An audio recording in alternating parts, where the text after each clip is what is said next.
யார் வேண்டுமானாலும் விமர்சிக்க உரிமை உண்டு என்று பாமக நிறுவனர் ராமதாஸ் கருத்து தெரிவித்துள்ளார். சாதிவாரி கணக்கெடுப்பை வலியுறுத்தி செவ்வாயன்று பாமக நிறுவனர் ராமதாஸ் தலைமையில் சென்னை வள்ளுவர் கோட்டம் அருகே ஆர்ப்பாட்டம் நடந்தது.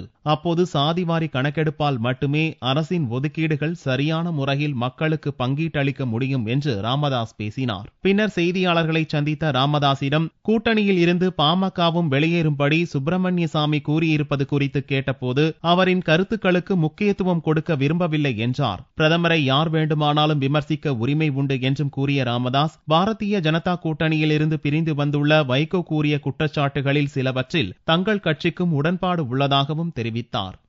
பிஜேபி அரசு நானும் விமர்சனம் பண்றது ஒன்றும் தவறு இல்லை. அவர் இந்தியாவில் இருக்கிற எல்லா மக்களுக்குமான ஒரு பிரதமர். அவர் விமர்சனத்திற்கு அப்பாற்பட்டவர் அல்ல. அதனால என்னை பொறுத்தவரை யார் தவறு செய்தாலும் நான் விமர்சனம் பண்றேன். தமிழகம் முழுவதும் மாவட்ட தலைநகர்களில் பாமக சார்பில் நடந்த ஆர்ப்பாட்டத்தில் அக்கட்சியினருடன் வன்னிய சங்கத்தினரும் பங்கேற்றனர்.